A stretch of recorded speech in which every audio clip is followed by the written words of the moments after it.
The news of an impending epidemic is scary. The coronavirus may not have reached certain nations, but it has infected the populace with fear, a fear which is outpacing the virus's actual dispersion. In this report, we'll discuss this growing paranoia, the economic cost, the prevention and the cure of this virus, but we'll start with some good news. A total of 103 coronavirus patients have been cured in China. Some have even been discharged from hospitals in various provinces. On your screens are visuals from the Wuhan Union Hospital. On Tuesday morning, the first batch of 3 medical workers was discharged from the hospital. 4 others have been discharged in China's Zhejiang province and the Zhuang autonomous region. The cure, medical experts say, is a mix of modern and traditional Chinese medicine. Listen in. After the diagnosis, we gave the patient a standard treatment according to the national guidelines.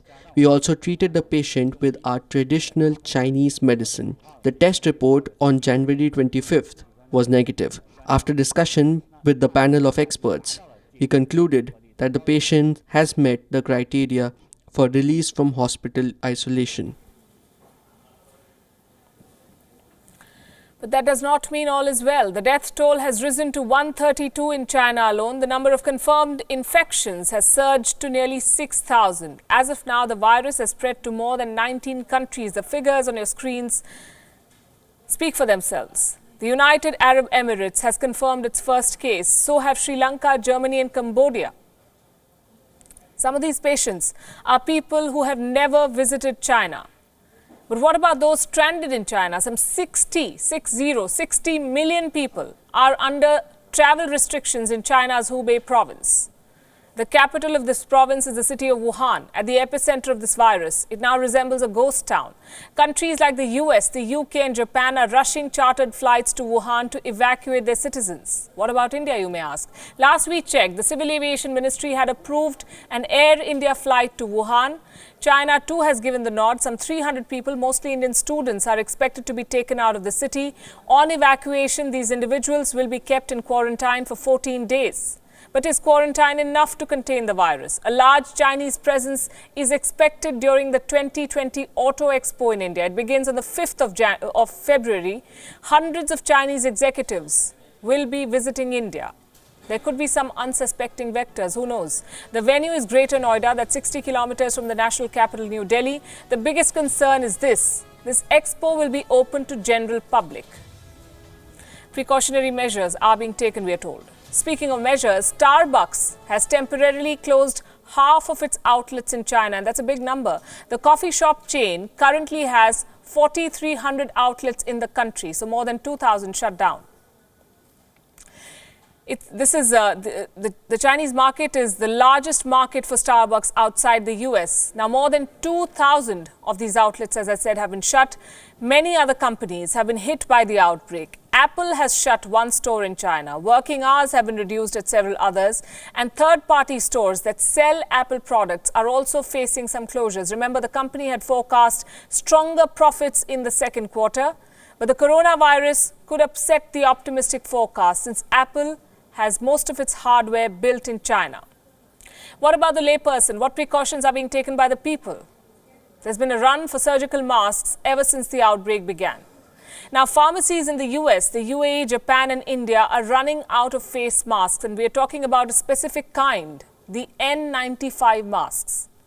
They're commonly used in operation theatres. They're manufactured in low numbers because of poor demand. And look at the irony here. Most of these masks actually come from China. They're imported from China, which is already facing a supply shortage.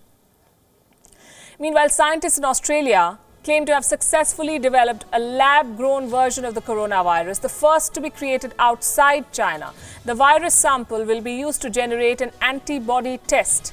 This will serve 2 purposes, they say: detect the virus in patients and contribute to the creation of a vaccine. Can be used in the assessment of the effectiveness of vaccines particularly, and of medicines. It also gives us the opportunity to create a first-generation antibody test. And that's important both in the clinical management of patients who may be late in the illness and past the point where they're shedding the virus that we detect with molecular techniques. And it's also really important for us to look at things like asymptomatic infection with the virus, that possibility, or mild infection that hasn't come to the attention of health authorities, and those patients haven't been tested and identified as cases. Now, a while back we told you how China is curing patients through traditional medicine. India too has advocated for the use of homeopathy and Unani medicine in dealing with patients. The Indian government's Ayush Ministry has recommended the homeopathic medicine Arsan Icum Album 30. The ministry says this could be taken on an empty stomach daily for 3 days as precaution.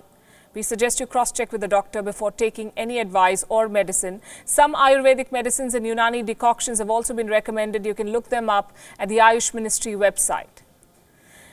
And lastly, WION has been the only Indian channel reporting from inside China from various cities. We have collaborated with CGTN, the Chinese state broadcaster, to keep a track of the latest developments. We have 2 exclusive ground reports tonight from Hong Kong and Wuhan. Take a look.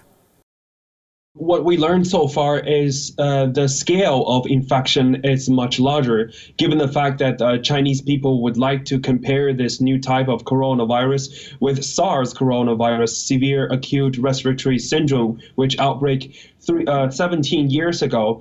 The reason why is because at that time it gave huge impact to Chinese people. So they want to make this kind of comparison. And this one, the infection rate is much larger than SARS, but the mortality rate is lower.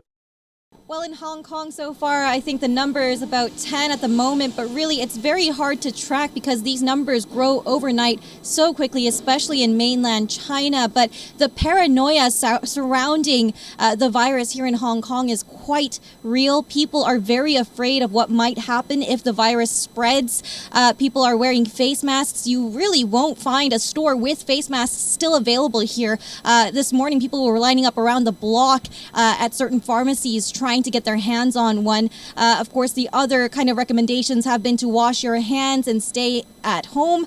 Government workers will be staying at home until early February. Schools have been canceled until mid-February. So people here in Hong Kong are taking it very seriously.